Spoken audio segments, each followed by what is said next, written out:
Test. We are live on Twitch, the Dadnarok Podcast, Season 2, Episode 9. Oh, dude, did you see the little video I put up on our YouTube? I watched a little bit of it, yeah. Yeah, no, Danny's son came over, Dakota, and he's so pumped. He's so pumped about wanting to do it. He's got his own mic and everything, and Daniel was like, can he come over one day and just kind of see the setup and see what you're doing? Yeah. So I showed him everything, and how Zach actually does his, his playing online, and I was like, you know what? Why am I showing you? Let's just do it. And the funny thing about doing it was, we got halfway through the first one, my mic was muted. Oh my god! I was like, oh, that's stupid. I was like, I look down and I see it just flashing. I'm Professional podcaster. Yep, that's about right. And so gosh. We did another one. I was like, man, I even told him, I said, what I need to work on when I'm doing like an individual one is looking at the camera. Yeah. I looked past it. I was in the middle. So I was looking at the screen, which means I'm looking away from the camera itself. But yeah, Danielle said he was so pumped when he came home. He said he did nothing but talk about that all night. That's good. I told him, I said, get your video up. Get a video, and we will share it on all our platforms and everything, and get you some views. You were like, you know what it sounds like to me? Sounds like a bunch of excuses. He laughed. I was like, that's funny. Yeah, it was definitely a dad thing to say. Yeah, it was fitting of our brand. Yeah. Oh, funny. But yeah, it was that was like a fun, like, impromptu, just kind of, and I recorded it. I didn't go live. I didn't go live with it. I just did a recording, then downloaded and posted it. Open up Audacity. You got the audacity to open up Audacity. Oh, I need to get a joke. Oh shoot! I'll just read out of my book. That's all I'm doing too. Oh, and that little boy gave me a joke that I laughed at. I thought it was great. And I was like, I'm going to use that on the show. And I was like 10 minutes later, I'm like, damn, what was that joke? I completely forgot what it was. We should get going soon here, though, in case I do lose power. Yeah, no, I'm game. Power. Unlimited power. Oh my god. What? Oh my god. This is crickets bound. If this doesn't get crickets, I will never get crickets. All right. And where am I at? Okay. And 3, wait. 5, 2, penis.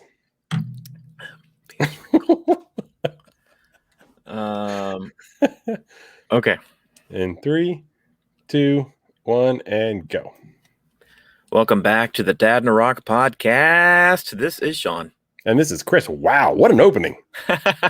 Sometimes I, change it up a little bit. You drug that out a little bit. I don't know if we're all that excited. Trying to start the show off the right foot here. But yeah, it's episode 9, season 2. What have you been into this week? Dude, just working. Yeah. I got the most antisocial work schedule now, where I close every night I'm at work and I go in at 1. Mm-hmm. And I have off Tuesday and Thursdays. Oh, yeah. So it's like, oh, yeah, you want to do something? You know what? I can't. And since we have kids, we're not doing it at 9 o'clock in the evening. Right. So... it used to be a double-edged sword. I used to have every Sunday off and one day off during the week, so either Tuesday or Wednesday. And there's a part of me that kind of misses it because you miss that day during the week where you're by yourself. And if you need to do something like run an errand or go to some office or bank or something, they're going to be open. So you can kind of handle things or just sit around and play video games, having a day off during the week is nice. But you do miss it come Saturday, come Saturday morning when I had to, trudge off to work. It sucked. Well, the weekends don't really bother me so much. I mean, right now with the, the staying late longer. Yeah. I mean, I'm off at 8. I mean, if we're working at a grocery store, it could be a lot worse. Closing could be 10, 11 o'clock. 8 o'clock is not hateful. it's just I wish the 2 days were together. So if it was like Wednesday, Thursday, or Tuesday, Wednesday, Mm-hmm. having that like middle day is just so weird. Yeah.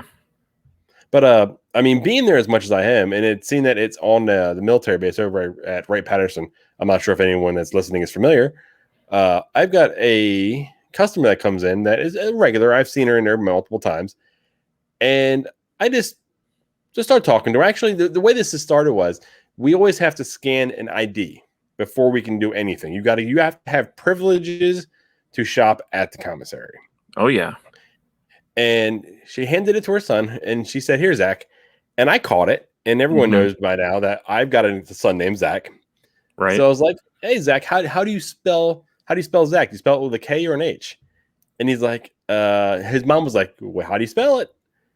She was like, "With an H." I was like, "Oh, I got a Zach with an H." And we start going back and forth and talking. Me and his mom start talking a little bit, Yeah. and then we get into a knock knock joke back and forth between the two of them, and it was between me and him, Yeah. and it was the funnest thing. It just Do you remember what it was? he told me one, and for the life of me, I really Dang it. Okay, let me see. Knock knock. Who's there? What you doing? What you doing? Who? What you doing when doing this when you should be writing another knock knock joke? Or I You probably bastard. butchered it, but it was that. So I hit him with this one here. It's one I never forget. I was like, knock knock, Who's there? boo. Boo hoo. There's no reason to cry about it. Yeah. And, a classic dad one. He I don't think he ever heard it before, but I Yeah. even dropped the Captain Hook one on him. I looked at his mind and said, "Does he know who Captain Hook is yet?"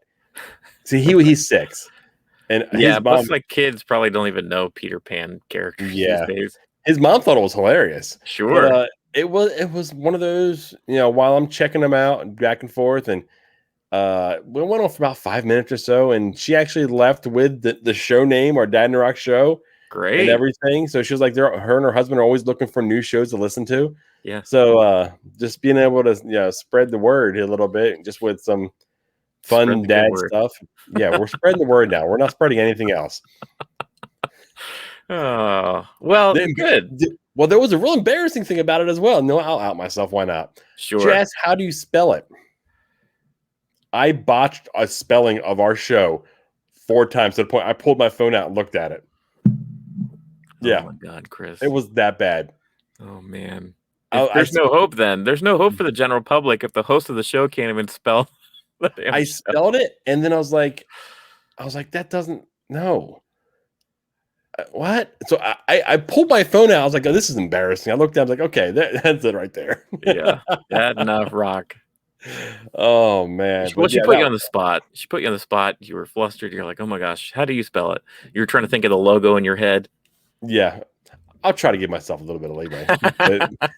It was pretty bad, but Well, that sounds like a fun time. Yeah, I mean, that's good. It's always fun having those nice interactions at work. It kind of breaks up the day and keeps you going. It gets you to that end spot, gets you to the last part of the day. I don't know. Right? Sure. How do I transition? Yeah, you just asked me. I had well, okay, you so got Well, you I got had 2 things. I've Yeah, got go one ahead. thing I kind of hinted towards last week. I was going to talk about it on Twitter, but Yeah. I completely forgot about it. What's that? So we have, John, and we have friends over on the Basement Search podcast. Yes. And he says he's been getting these calls nonstop about car warranties. Right. So I've been getting hounded by this same number over and over and over again. And I had it. Well, I answered it once. I said what it was. I just hung up. Yeah. Yeah. So I just did the typical, is this so-and-so? I was like, click, I'm done. But they called me once this past time. And he said, is this so-and-so? I was like, yeah, it is. And it's like, well, I said, can I ask who's calling? He's like, oh, well, this is yada, yada, yada. I'm going to call car warranty, trying to save you money. So, you know what? Let me try to save you some money. Who do you have for your TV service? He was like, I'm sorry. I'm saying, yeah, I work for Spectrum. And if you have one of our competitors, I bet you I can beat out their price. Threw the dude completely off. We went on for like about 8 minutes. Like I was rebuttaling him back. Yeah, yeah. And eventually was like, is this a work phone? He's like, yeah, it is. Thank you for calling Spectrum. Oh my God. Janessa was in the kitchen and she's like, I cannot believe you just did that. I said, well, if you come to my door selling me something, Yeah. back definitely when I worked for the company, Right. you're going to be in a back and forth. So I'm not going to let you sell me something without me selling you something in return. Right. And it was, dude, I got such enjoyment out of it because hearing the befuddlement in his voice, He not needed to knowing just let go of you right away. I don't know why he hung on for that long. he was fighting for it. And I was like, you know what? I'm gonna make you fight. Let's go. And it was, man, back You and were just forth. completely wasting his time. I mean, they waste everybody's time, so whatever. But he should have been. He was probably just happy that anybody's talking to him and he wasn't getting hung up on. Yeah, he wasn't getting yelled at because it was dinner time. I was like, yeah, Right. you know what? We sell this great service. You bundle all together, and you can get a cell phone too now. Oh man, I went all the way into it. Absolutely no, authority to sell anything anymore. That's so strange because I feel like I never get a live person with those calls. It's always this pre-recorded thing saying we've been trying to reach you about your car warranty, and then it has you like prompts you to like hit 1 or 2 or whatever. But I've I never get had the it where it's ones a live person straight where up. you answer it and there's dead air until you say hello. And then they come on. They're the ones I get. Yeah. So yeah, I was like, you know what? I'm bored. Let's play a little bit. Yeah, that's always fun. And yeah, I had a good time. I basically hinted that on Twitter. I even tagged John about it because I know he got a lot of them. So I was like, you know what? I think you get a kick out of this story. Yeah, absolutely. Well, speaking of the Basement Search podcast, John and Frank, I did a little guest spot last night. I called into their show, their basement hotline. They were discussing the Zack Snyder cut of Justice League, and we talked a little shop about that. So it was a lot of fun. If you guys haven't checked out the Basement Search podcast, go over their site to their website, thebasementsearch.com, and check out all of their stuff. But yeah, that's always fun talking comic books and geeky stuff with them. We really haven't had a chance to talk about that yet. No, not on our show. We've been busy with this villains thing and then Falcon and Winter Soldier, and we just haven't had time. You and I have both seen it, though. I mean, honestly, this show is probably packed already. But I mean, by the time we get a chance, maybe even talk about it on the show, it's going to be so far behind us. I know. We got quite a lineup. We do. Well, there's a lot going on right now. That, like we said earlier in the month, they were really saving a lot of the stuff towards the latter half of March for some reason. We just talked about it. The Mighty Duck show is snuck up on us. That starts tomorrow. Coming tomorrow, and then on Tuesday, is it Tuesday or Wednesday? Godzilla vs. Kong is out. Wednesday, and dude, me, Zach, and Skylar, we watched King of the Monsters today for the very first time. Oh yeah. And I've never been so pumped up. Like I was already like pumped to see Godzilla vs. Kong. This movie here was like a primer in the engine for me. They were just squirting like ether into my engine, ready to go. I was so just geeked up after watching this movie. Like I'm ready. I was watching the credits with the pause button in my hand because they were referencing seismic activity happening on Kong on Skull Island. Oh, cool. They were already kind of like setting it up. Yeah. Because Kong was really nowhere to be found in this movie outside of some like from clips and TV things from like prior things that have happened. Right. Like of all these other kaiju that woke up, he's the only one that was not referenced at all. No kidding. So I was like, are we going to get any sighting at all? Are we going to get a post-credit blip or something of him in it? And they did what I think they were working at doing. If you're paying attention to the actual credits, they were priming you that way, not with an actual clip of seeing him in any manner. And yes, Skylar was like, she was on the couch.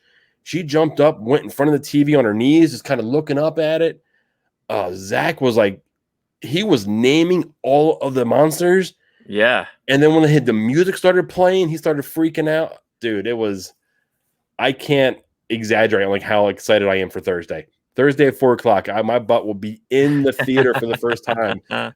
since Sonic the Hedgehog, to see a new movie since Sonic Right. the Hedgehog. Golly, it's been so long. Last February, so a year and a month. Ugh. Dude, you got to find a way to get you got to go see it. We have to have a live show talking about it. That's what we got to do. You got to find some way to sneak out of your basement without your wife seeing you do it and find a theater, because Regal's opening. Regal is opening. I don't know if you've seen this. Regal's opening on, I want to say Monday. Yeah. They're getting the movie 2 days earlier, and because they struck a deal with Warner Brothers to be their first movie back and being open in a limited capacity, but they've been closed, right, just like AMC has been. Yeah. Or they don't want to even try to stay open, right. Which I think may have been a mistake, honestly. But yeah, they struck a deal, so they're going to get the movie 2 days earlier than actual, say, Cinemark will. Oh, okay. Oh, that's see, I don't know if I have Regals around here. I know they were like Cinemark. It's so hard to tell because they kind of switch brands and stuff. I got AMC's and Cinemarks around here, so I don't know if I have any Regals. Ah, okay. Yeah, I've got a Cinemark and I got Regal. They're the two really in my area. Okay. Well, either way, I'm definitely going to see it this upcoming week. We'll have to have a show where we do discuss that. We may not get to Zack Snyder's Justice League. I mean, just we're here. Why not? Just real short and sweet. How'd you like the Zack Snyder 4-hour cut Justice League?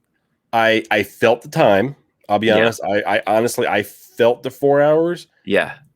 But the movie was phenomenal. Yes. I thought it was so much better than the original one.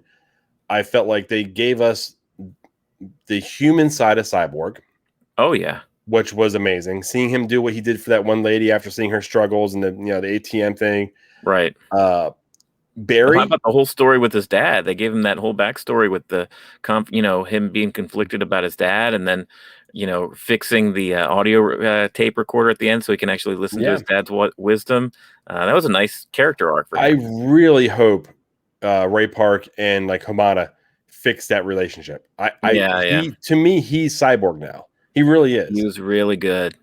And he was probably mad that he was pretty much almost cut out entirely of the theatrical cut. I mean, he was there, but they didn't give him anything to do. And this, this shows just how much was shot for his story. And it was all good stuff. Yeah. Well, I also loved how they didn't make Barry Allen Flash a bumbling, clumsy, just joke. A total goofball. Yeah. He still had his one trip moment. Right. But it wasn't like he felt competent. Right. It wasn't like he was just an afterthought. There were things in it that he actually had to do that was very vital to the the whole storyline itself. Yeah. So I think that was the biggest change. Those two characters. The other three, your Wonder Woman, Superman. I'm not this time. I'm not okay. Everyone knows. Down with Superman, fly Batman. You're not a Superman guy. I loved them in this movie. Wow. I loved all the changes they made. Yeah. I loved how when he died, his echoing of his voice actually awoken the mother boxes. Right. I liked how when they brought him back, he wasn't on I remember you only as Batman. Mm-hmm. He obviously when he seen him, there was they recognized each other. He knew something was up. Yeah. But it wasn't like he didn't recognize anybody else. But the only one that brought any type of memory back was just Batman. Right. I love that. I love the black suit. I thought was amazing. Yeah. When he swiped in and saved Cyborg from the axe from Steppenwolf. Yeah, the axe came down on his shoulder and he was showing off, man. He was just like, bink. Yeah. He was so powerful. He didn't try to dodge it. He didn't try to knock Cyborg out of the way. He just took it and was like, bitch, please. He literally said, not impressed. Yeah. I was pleased that they waited so long to bring him into it. Yes. Because I feel like if they brought him in earlier, it would have been too much. Mm-hmm. They brought him in at the perfect time where it felt like it wasn't forced. Right. You got all the story from everyone else that you needed. And then he came in and then he was kind of the crescendo of everything. I loved Look, I mean, it was 4 hours long. You're sitting there in one sitting, all 6 parts. You end up feeling it. I don't care, But at the same time, it felt like I was binge watching a show on Netflix that I was really into, or something like that. Like I felt the length of it, but it also was fun. Like I was enthralled by what I was watching. I think all the fleshed out character stuff really worked. They made Barry and Cyborg feel as important as the other three, Hmm. which was a tough gig to follow. I mean, you got Aquaman, who had his own movie after the fact, so they gave him a lot. You had Superman, Batman, Wonder Woman, of course, which they're always top tier. Yeah. That's who people know out of the DC universe. So Barry and Cyborg were kind of afterthoughts in the theatrical cut. Plus, they cut a lot of goofy stuff out. They made the climax better, the last fight. Yeah, I was a big fan. I wish they would have released this version and maybe two parts in the theater Yeah, back I was going to back in ask the you day. that. Did HBO have a misstep with this? Did they Hmm. miss the opportunity to hold the audience a little bit longer by releasing it in two, like part one and a part two? Yeah, or even like release the first part on HBO Max and release part two in the theaters, just as like to coax people like Try to get them back back in there. in the theaters. I think theaters would have enjoyed that quite a bit. So Yeah, I don't know. It's one of those things. It's a really freaky occurrence how this all led up to begin with. We don't normally get 4 hour director's cuts where they pretty much change the entire movie. yeah, I mean, it really is like watching a totally different movie. yeah. I mean, I So liked how they made the Amazons actually seem competent. In yeah, the first one, I felt like they were just kind of like flies on a wall, and yeah. Steppenwolf and his flying, bugs or whatever they call them. I'm not sure what they are. Well, they made Steppenwolf more of a character, and they Yeah. made him more. You should like fear him. Like he was legit scary. Like he came down and he didn't Well, that was play. my big problem with it. I remember when I said that, I felt like the DC bad guys Hmm. were afterthoughts. They were just Right. there, and then there were once the main thing happened, there was just no resistance. And this one Yeah. here, I felt like he gave a lot of resistance, and the only one that really stopped him was Superman. Right. And Yeah. then once he was beaten to a pulp, when he was falling backwards, and Wonder Woman chopped his head off, and Darkseid just stepped on it, which Yeah. was a nice little ending, knowing that he won't return. But I mean, I think they gave us too much dead weight at the end of the movie. Yeah, the epilogue and stuff. I mean, especially for the fact that Warner Brothers is pretty clear that they're not following up on Zack Yeah, Snyder's stuff. I mean, we already see they're filming the Batman, and there's going to be a Flash movie that has Michael Keaton's Batman. So they're just branching off in a different directions. I don't know if we'll ever get some satisfying conclusion with all this Jared Leto Joker and apocalyptic view with Batfleck and stuff, and Martian yeah, Manhunter Martian and Manhunter. and Yeah, all that stuff. I don't know if we're going back to that. So, in a way, I love the movie, but in another way, I was kind of disappointed because I was like, man, I really like this stuff, but I don't think we're going to see any more of it. yeah. I mean, they could have cut 30 minutes out of it easily. All the Yeah. the end stuff, and made it at 3.5.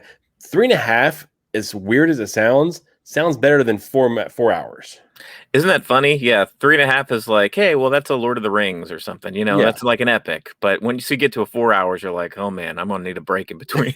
I did. I paused it at the 2 hour mark, went in the kitchen, got something to drink, went to the bathroom, came back Yeah. in. Janessa was like, "Man, what are you still watching that?" I was like, "Yeah, I started it at 10. I mean, I'm good till about 2:30." Yeah. So, sounds like me and Chris really enjoyed it. It's on HBO Max if you guys haven't checked it out yet. But yeah, I mean, speaking of DC villains, we're going to be talking about them here shortly because we are continuing our journey here discussing villains. And how'd last week go? How'd our polls turn Well, out? last week we came out and for this we did Star Wars, and then you picked Emperor Palpatine. I picked Hmm. Darth Maul. As much as I wanted to pick Thrawn, Yeah. I picked Maul. I had somebody in our Twitter feed respond, "I should have went with Thrawn." Somebody actually said I should have. Yeah. My One response guy. back, yeah, well, yeah, that was my response back. My response back was, I feel like, well, we kind of both did. Would enough people know who he is Right. for me not to throw this little thing we got going?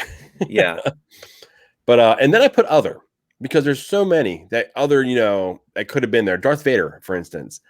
So Emperor Palpatine came back with 41.9%.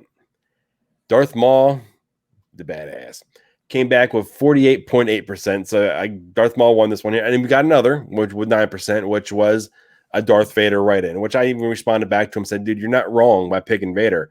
It's just we had to narrow it down. If you were going to pick Palpatine, I couldn't pick Vader. Yeah. You know what I mean? It just would feel, master and apprentice type of shit. Sure, yeah. Which, I mean, Maul was his apprentice, but I get what you're saying. Like, it was... Yeah, I think there was enough. I think there was more story with Maul separate from Palpatine. No, there's a ton more separate from Palpatine than there was with Palpatine. Yeah. Yeah. So, I mean, that was close, man. 48 to basically 42%. They were both in the 40s range. I mean, that's like an election. I mean, that was pretty close. Yeah, that was good. Yeah. And then I botched our Disney one. I put the poll up for too short of a time. I put the other one up for like 4 days. This one here, I think it may have been up for only 24 hours, which I was like, oh, once I noticed it. And once it's up, there's no editing on Twitter. So once it's posted, it's posted. I was like, I'll leave it be. But we had Scar, who you picked. Right. And I picked Jafar. And because of the short period of time, we only got 10 votes on it. And Scar won 60-40. Hey, win to win. I'm taking it. Yeah. I mean, I talked to Janessa about this. Like, which one would you pick? Yeah. Which is the better bad guy? And she starts talking. I'm like, oh, and she's like, Scar. She was going with Scar. She went Scar. Right. But I was like, then I basically broke down the criteria for us. Well, how we were doing it. Mm-hmm. Okay, which one was successful? Which one did this and that? And she's like, well, I wasn't thinking that deep into it. So what if you're a good bad guy, you had to succeed in some manner. Right. Which both of them do. Yeah. One becomes, a genie, winds up in the Cave of Wonders, and Scar, taken out by his henchmen at the end of the movie. Right. So I mean, it was just a fun little exercise between me and her. Yeah.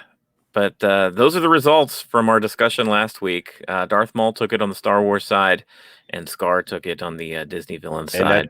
At the end, when we're done with all these, we're going to have them all together. So we're going to put all 5 of them up together. Yeah. So we've got DC and Marvel tonight. And then next week, what we're going to do is we're going to do an overall, like anyone that's not really connected to like a big franchise, like a Marvel, a Disney, bad guys. And then we're going to put them in there. Who wins that one? So, and we're going to see what you guys think overall. Nice. So why not? Let's just get into it. So, I mean, speaking of DC, we're talking a lot of DC tonight. We're just gonna start with them. So, top villains with the DC comics, not necessarily folks that we've seen in the movies, but it looks like in this list we have, especially with the new cut of Zack Snyder's Justice League. We've seen Darkseid. He wasn't in there before. Yeah, who are some on your list? I gotta start with the Batman Rogues Gallery, man, because to me, that was classic Batman or classic DC villains, the ones that I were really introduced to between even before I got into comics. It was Batman the Animated Series, just like his classics, his Rogues Gallery, the Joker, Poison Ivy, Penguin, Two-Face. I mean, Batman's got the best Rogues Gallery, hands down. Yeah, I'm a big fan. I like the Riddler. Yes. The Riddler for me, the Riddler and Scarecrow, I think are my 2 favorite. Because, I mean, Scarecrow is just creepy, and he does a whole, like, he blows things in your face, makes you hallucinate, and that whole deal. Yeah. And then the Joker is just someone who really just went out of his mind. And, I mean, he just does his own thing. I mean, it's just, I mean, that's kind of the theme, in Batman. I mean, they're all kind of one flew off the cuckoo's nest. But, yeah. But yeah, I agree with you. I mean, the one I didn't put in there was the Riddler, and knowing that we're going to get more Riddler in the new The Batman. Yeah, Matt Reeves Batman with Robert Pattinson. I'm pumped that we're going to actually see a scary version of the Riddler. That's cool. Yeah, not a goofy. Looking back, I don't mind that Riddler. I think it was just fun. I mean, that was that whole time frame with those movies were always just kind of quirky. Yeah. And it fit what they were doing. Yeah, especially Batman Forever, Batman and Robin, they were high camp. I mean, Batman and Robin was a little too far gone for a lot of people, but Batman Forever really kind of hit that sweet spot of being some like a kind of an in-between Tim Burton's universe and sort of the throwback to the 1960s Batman. But yeah, and that old 60s show, like Riddler was fun and making jokes and all kinds of goofy riddles and like loving that what he was doing that whole time. So Jim Carrey kind of tapped into that, I think. But yeah, in the comics, Riddler is taken on different forms where he's a little more menacing, a little scarier, almost how you would think of like the movie Seven, just like a serial killer leaving clues behind, that kind of thing, where you can really get dark with it. So we'll see what happens when eventually we get movies again and we can watch a new Batman movie. But yeah, I mean, you got to start with the Batman Rogues Gallery. I mean, you mentioned the Joker. The Joker even goes beyond Batman. I think Joker is just kind of an iconic He's kind of villain. transcended everything, really. Yeah, I mean, you go and you see like T-shirts with just the Joker and bumper stickers and fan art with Harley and Joker, and Joker kind of goes beyond the comics and the almost the DC universe as a whole. He's almost like an icon for being anarchist. Yeah, yeah. There was a dark horse I didn't put in there because I didn't quite know if I should categorize him as a villain because I'm not sure he really is. Who's that? The Sandman.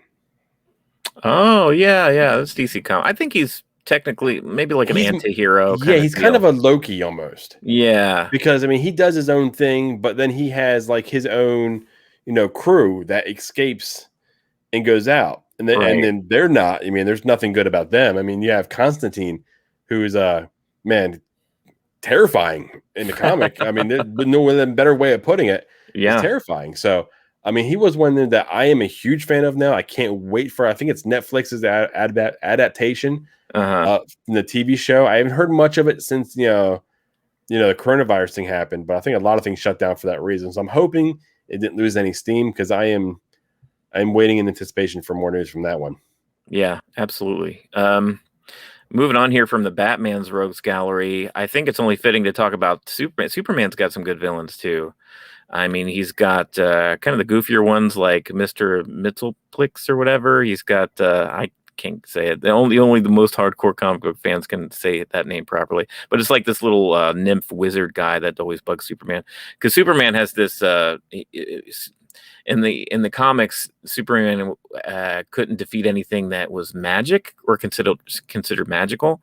So some villains really, they could enchant some sword or something and it would hurt Superman, that kind of thing.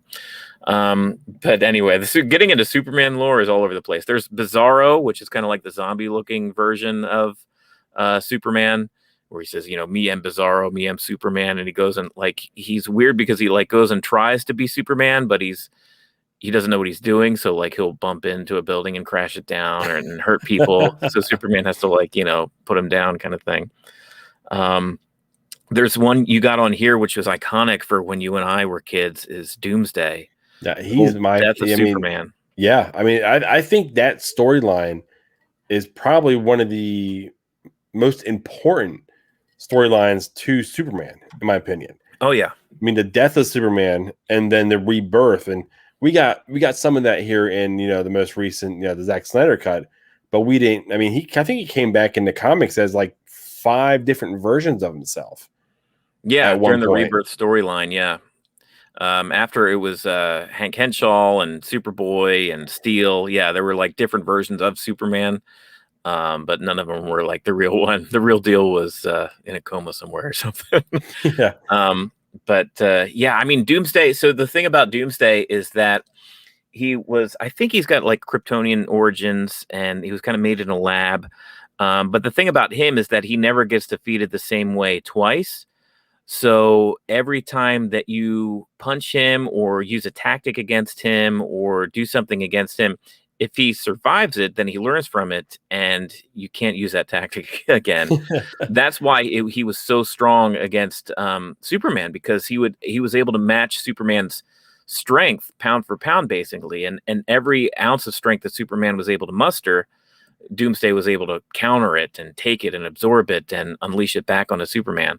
So you get that epic comic book, and at the end of it, they're both dead. It's the death of Superman, but he gets Doomsday and he saves Metropolis, doing that. And it's just him. And the lead up is incredible because Doomsday, he just kind of bursts out of the ground and he's making this path. He's just literally walking towards Metropolis, and all these different heroes like the Teen Titans and all these the Green Lantern, they try to stop Doomsday. They can't do it. They can't even come close. So that's when the big boy flies down. Yeah. I don't know who you are walking into my city, but I'm going to take you down. And that's when it just becomes this epic fight that goes through the city, and all those iconic shots of like Lois cradling Superman's bloody body, and his Superman's torn cape flying like a flag in the wind.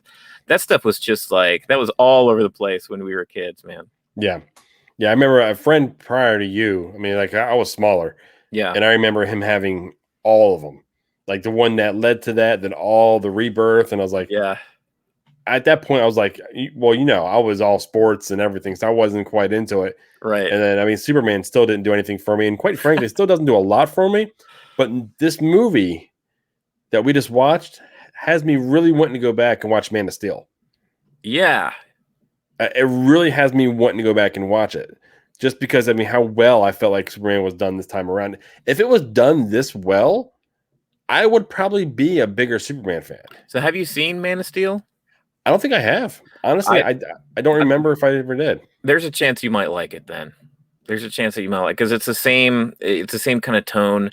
Henry Cavill's great in the role, and they have an awesome villain in General Zod. He's in the movie, who you have on the list here. So General Zod is he's a Kryptonian. He was basically this really brilliant tactician on Krypton, who was basically against Jor-El.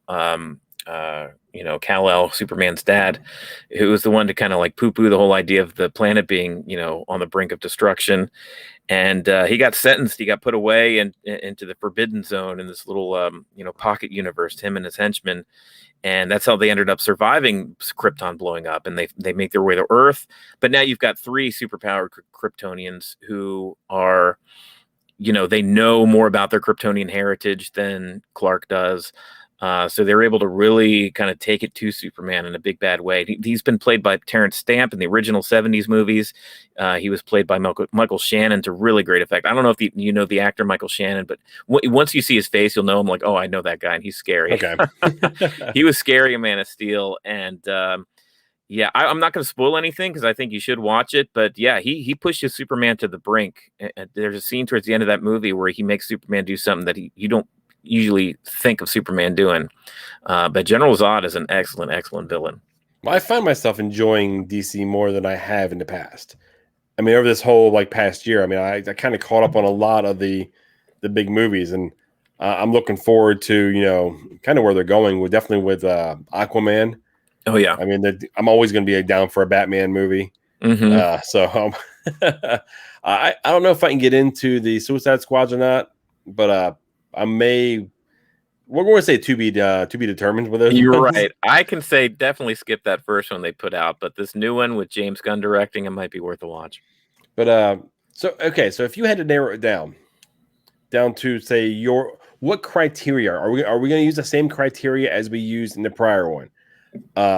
Successful, did they follow through with what they were looking to do? Type thing, like with Scar, he killed his brother, he ruled the Pride Lands. Yeah, type thing.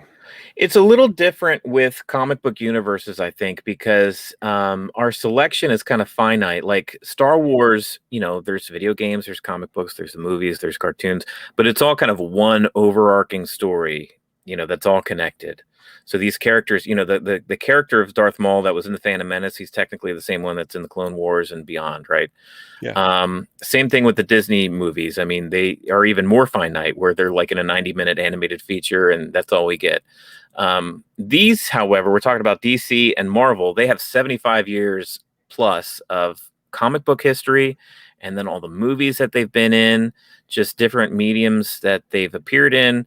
So I think it's a little. I'm just going to go off of who kind of makes the most trouble within that particular universe. And I got to go with the big baddie that we haven't talked about yet, but he's not only a villain for Superman, he's Superman's arch villain, but he's a villain for the Justice League as a whole. Like usually he's the guy that pretty much formed the Legion of Doom. He's the guy that always outsmarts, and he's just a guy. It's Lex Luthor, who I'm talking about. I knew you were going there. Yeah, I had a feeling. He's almost like Batman in a way that he has no superpower other than his brain. Like the guy's a genius. He's a technical wizard, and he puts himself on an even playing field, especially when it comes to tackling the Justice League. He knows how to defeat them back to front. He gets the appropriate people to take on the Justice League. Like he'll get Professor Zoom, the Flash villain. He'll get Solomon Grundy, the Superman villain, and he'll basically, instead of going one-on-one with each of these villains, he'll create an entire team to go against these guys. And he's like as rich as Bruce Wayne, has as much influence in Metropolis as Wayne does in Gotham City. And he's the big bad of the DC universe. I mean, you've got other galactic people like Darkseid and stuff that are technically more powerful and have more of a reach and have been alive for thousands of years, that kind of thing. But when it comes to your typical big baddie, who's been played by a lot of different great actors like Michael Rosenbaum and Gene Hackman in the different mediums, man, it's just, I got to go with Lex Luthor. Now, see, you went that way. I'm struggling between basically three. Okay. So I've already talked about, the Riddler. Then there's Two-Face. Mm-hmm. I mean, how he has, his whole thing going on between with him being, his good side, working with, everybody, and then his, psycho side, the other side of the coin. Yeah. But man, I always go, and I feel like this is a layup because it almost be to me maybe too simple of an answer. We've talked about already the Joker.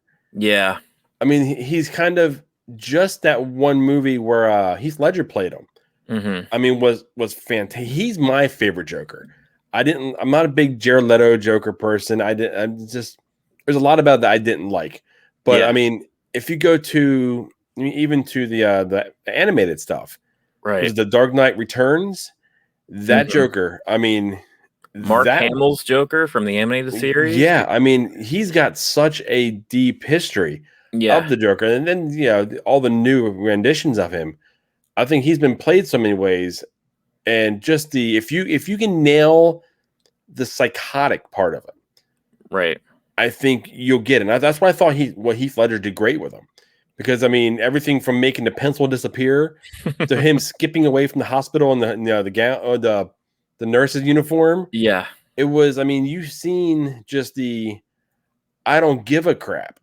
Yeah, in him, and then he gets locked up, and he even basically tells Batman there is no Batman without Joker. Right. Which I think there is I mean that's I think the theme of Batman in reality. If there was no Joker, there would be no Batman.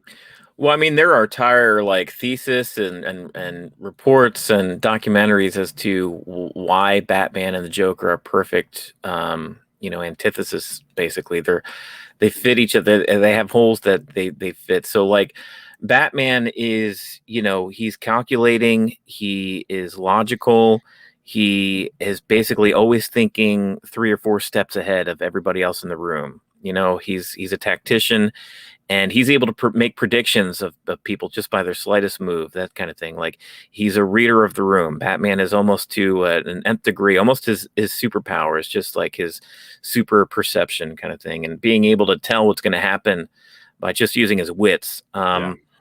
But on the other hand, the Joker, completely unpredictable. It's almost the scariest thing about the Joker is that if you're just some schlub that's working for him, you're doing his taxes or whatever, you just happen to run into the Joker could as easily just laugh at you and make a funny little pun about the way you look and then go off and have, on a crime spree and leave you alone.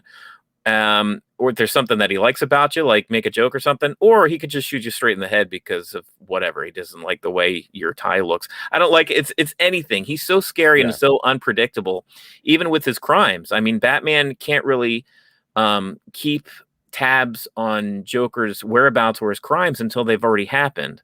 Oh, well, this looks like the work of the Joker. Now I've got to chase this guy and try to bring him down. Yeah. He's not able to get ahead of the Joker. For Batman, that's his thing, getting ahead of crimes, getting ahead of people, outthinking them, outsmarting them. How can you do that with a guy that's just there's no logic behind anything he does? Yeah. Yeah. And he's a musician of getting out of Arkham. Oh yeah, he gets put in there all the time. He winds up getting out in some manner. He runs that place. He turned a therapist into his girlfriend. I mean, the guy knows what he's doing. Yeah, so you know what? I think I'm gonna go Joker. As much as I like the Riddler and everything, I think the Joker is kind of the way to go here. I absolutely understand your Lex Luthor answer. That's Yeah, why I'm gonna be very interested to see where the poll will go with this one here. If they're gonna go with recent yeah, biases with the Academy Award winning Joker movie, right. or have they seen the new cut and just been reminded of who Lex Luthor is? Yeah.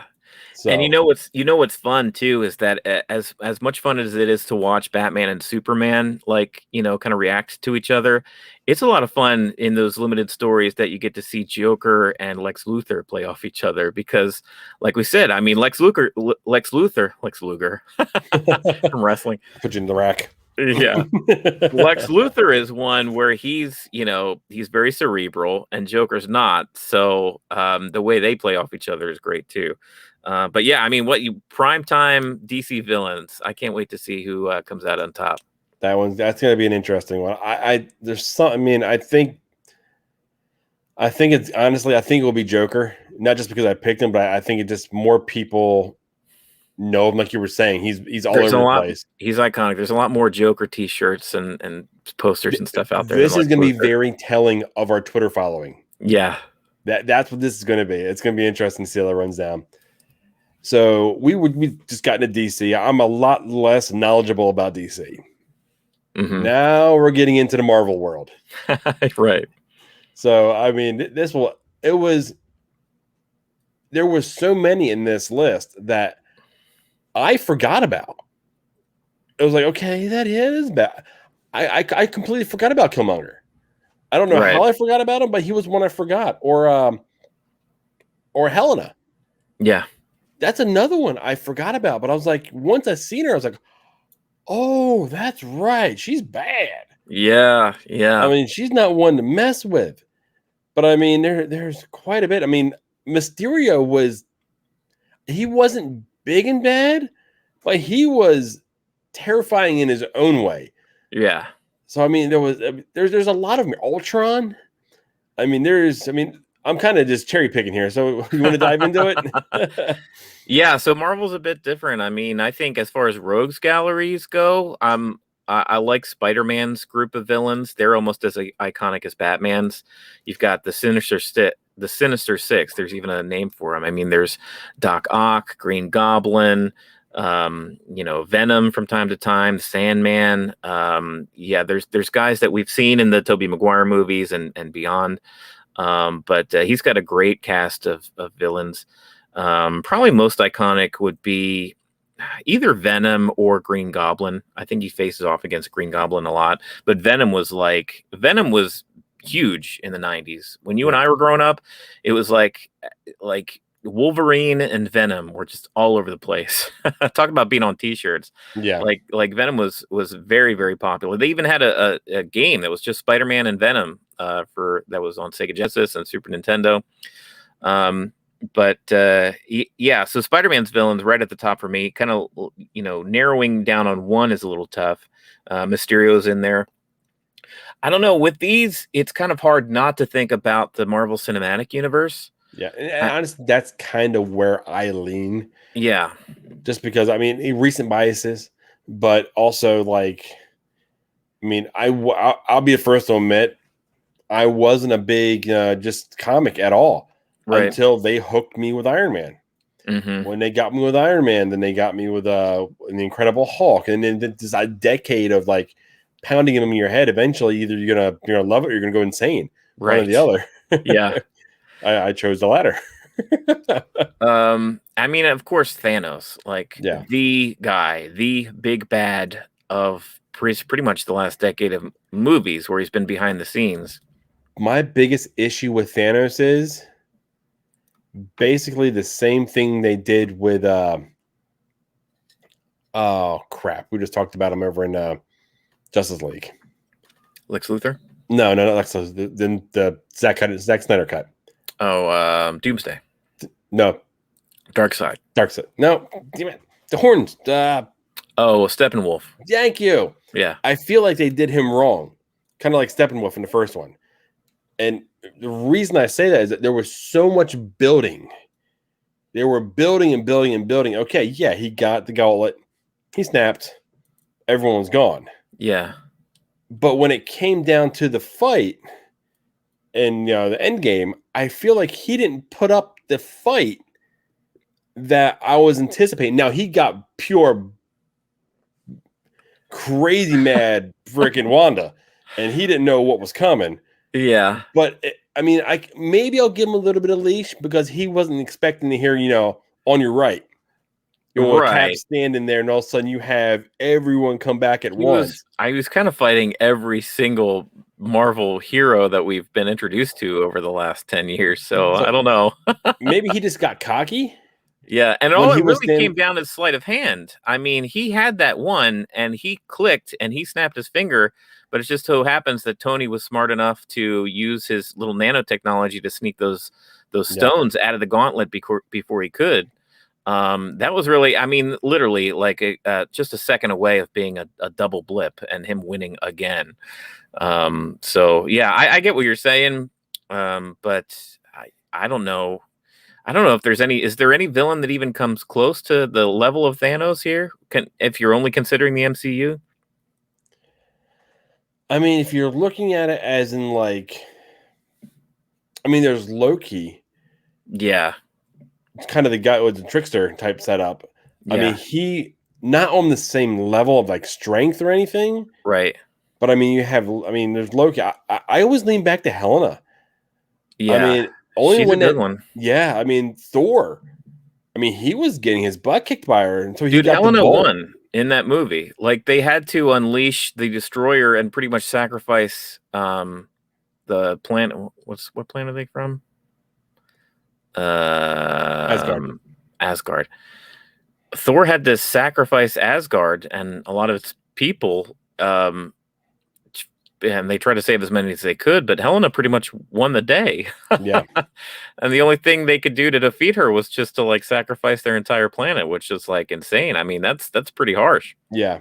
Dude, when Thor was standing on the balcony and a lightning bolt comes down here, da, da, da, da, yes. that got it.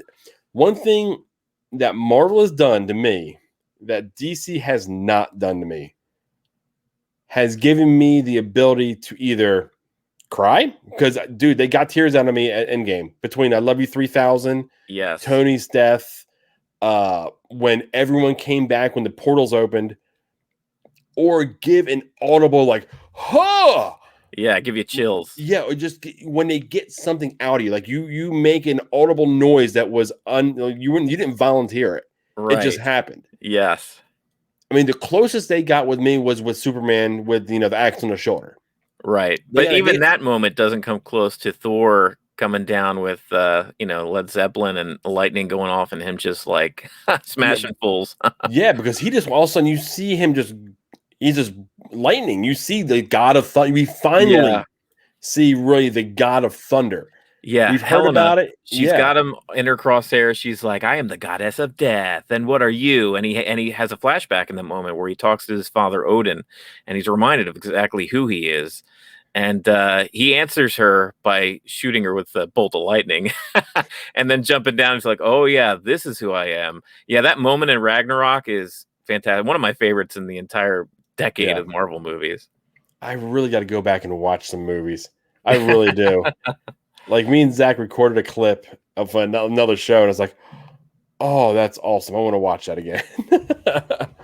All right, so there's also the Winter Soldier. We're so lucky that we get to see the extended story of Bucky Barnes, but he was a fierce villain in that Winter Soldier movie. He was real scary, and as far as a tactician goes, and kind of the ground level superheroes like your Black Widow, your your Cap, the guys that stay on the ground. Yeah, he was formidable. And then Ultron, I loved James Spader's portrayal as Ultron in the Avengers sequel, Age of Ultron, and he was the guy that pretty much without Ultron there would be no Vision, so he gave us that gift. I'll never forget the when he walks out, "I have no strings to hold me down." Yeah, and he's walking out. It's just so creepy. He was super creepy. Yeah, he really relished it. I liked it.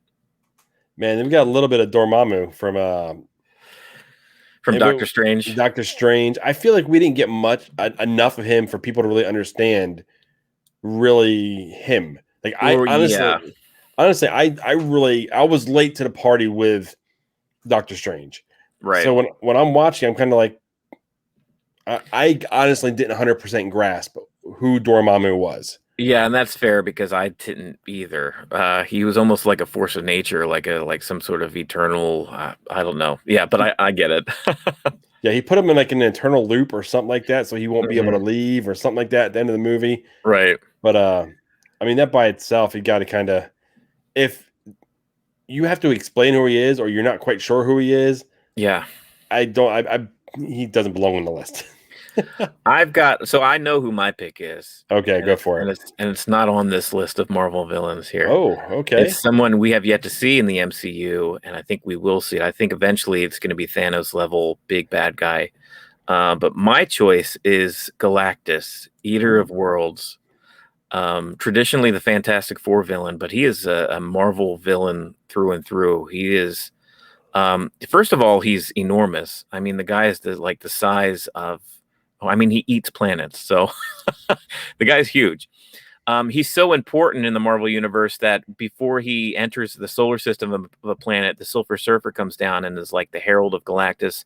And he's like the warning, like, get your planet ready because Galactus is coming to destroy you, basically. Like, have your last meals and your last moments because Galactus, the Eater of Worlds, is coming and there's nothing you can do about it.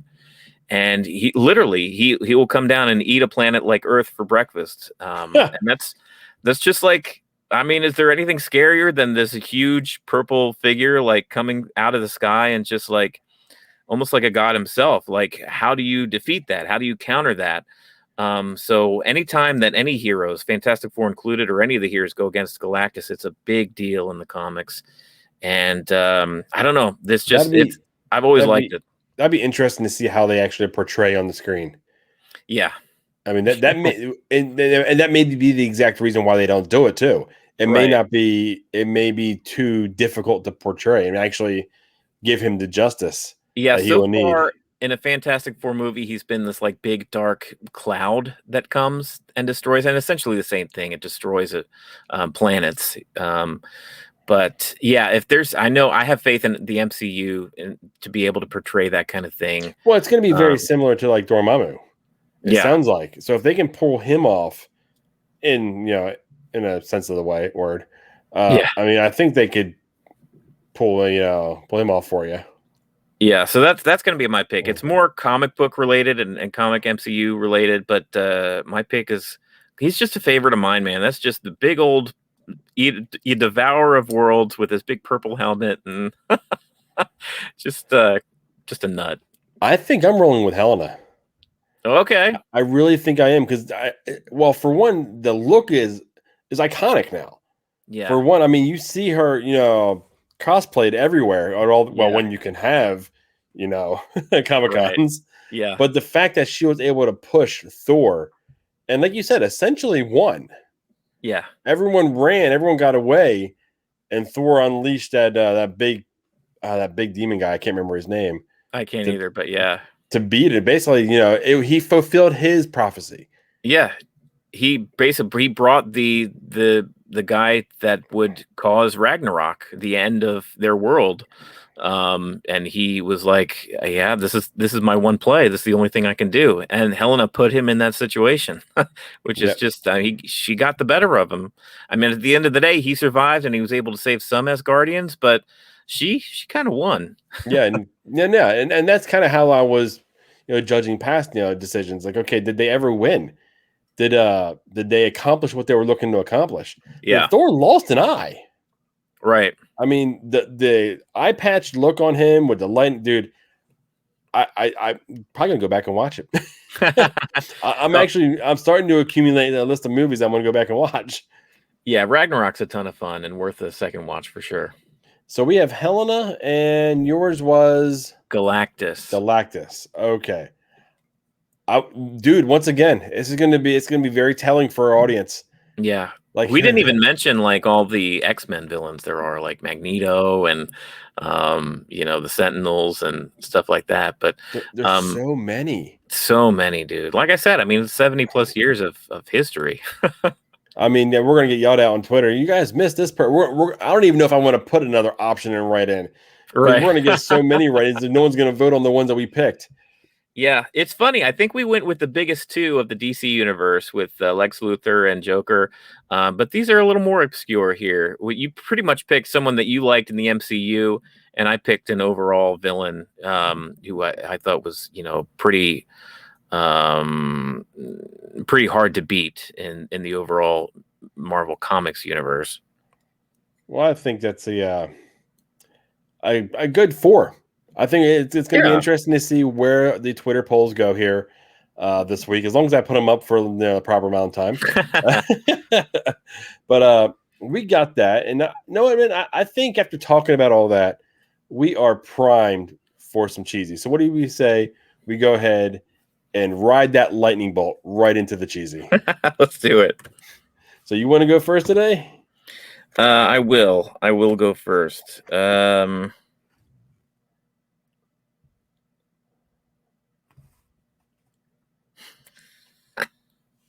Okay. All right. Why did Dad quit his job at the shoe recycling shop? Because it was soul destroying. I had a feeling something like that. I'm glad you jumped in because I was going to guess something. I felt it coming. I'm like, okay, please go. I was really going to say it's something about souls. Okay. Why was the Greek man not a morning person? Why? Because dawn is tough on Greece. Whoa. Wow. I told you. I like that one. So if I don't get crickets on this one here, I'm laughing too much for crickets. Okay, it's cricket worthy, but I actually it grew on me as I was letting it simmer there and soak in the dawn. In the dawn. Awesome. So, what do we got going on? Do we have anything special happening on Facebook, Twitter, YouTube, any of those other social thingies? Of course, more Marvel goodness. I mean, if you guys are watching Falcon and Winter Soldier, how could you not? I mean, we had such fun with WandaVision, and we're already one episode into Falcon Winter Soldier. Tomorrow, episode 2 premieres, and we've got our Falcon and Winter Soldier after show. We broadcast every Friday at 10 p.m. on YouTube, Twitch, and Twitter.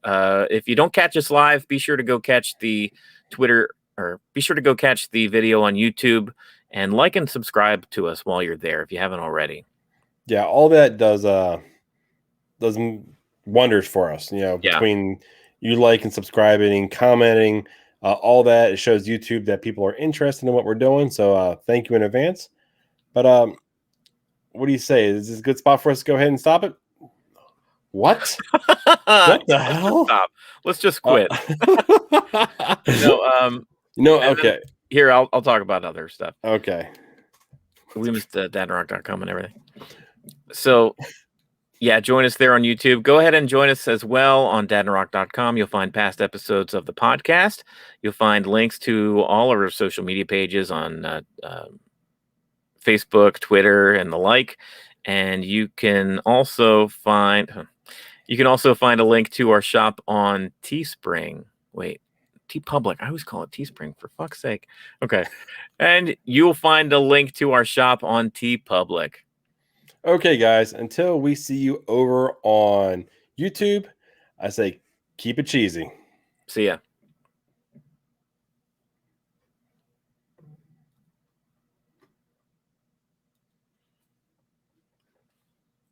I'll think of something later. All right. I was trying to think of something myself. I caught you off guard last week. My hair's out. Are you in basement? Yes, I'm in basement. I'm ending the broadcast.